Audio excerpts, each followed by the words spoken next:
ప్రభుత్వం మిమ్మల్ని అందరినీ భయపెట్టింది, అది నేను అర్థం చేసుకోగలను.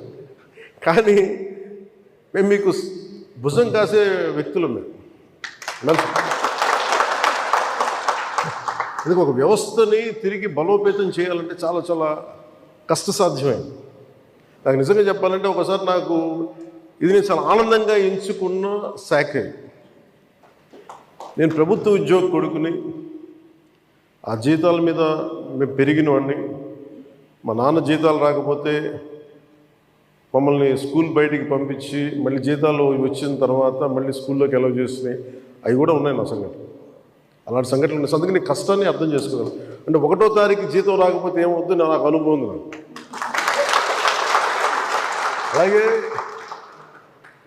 ఆఖరి వారంలో డబ్బులు అయిపోతే కూడా ఆ పరిస్థితి కూడా నాకు తెలుసు. మా పొరపాటున మేము ఏదో ఇవి జరిగిపోయినాయి, కానీ మేము ఇలా ఈ సినిమా రంగంలో ఇవన్నీ ఉండటం వల్ల బేసిక్గా చాలా సాధారణ స్థాయి నుంచి వచ్చాం. కాబట్టి అన్నిటికంటే కూడా సాధారణ స్థాయి మాకు భగవంతుడి వచ్చిన మమ్మల్ని తీసుకొచ్చిన సాధారణ స్థాయి కష్టాలని మేము మర్చిపోం.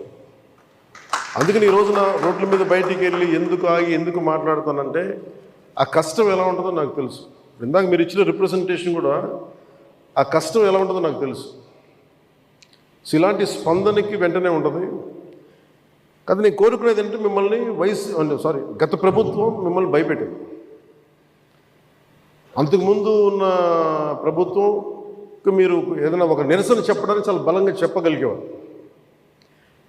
కానీ ఇప్పుడున్న కూటమి ప్రభుత్వం మీకు అండగా నిలబడుతుంది. ఫస్ట్ ముందస్తుగా మేము మీతో గొడవ పెట్టుకోవడానికి లేదు ఫస్ట్. ఎందుకంటే బ్యాడ్ బ్లడ్ ఉండకూడదని ఫస్ట్ ఫోన్ చేశాను మీకు. అరే వస్తే నువ్వు కలవలేదండి, నువ్వు కూర్చొని పెద్ద ఆఫీసులను కలుస్తాం, మమ్మల్ని కలవవా అనే ఒక చిన్న బాధ ఏదైనా ఉంటుంది. ఎందుకంటే నాకు తెలుసు, మా నాన్న బాధ నాకు తెలుసు. అందుకని వెంటనే ఫోన్ చేశానండి. ఆ కష్టం నాకు తెలుసు.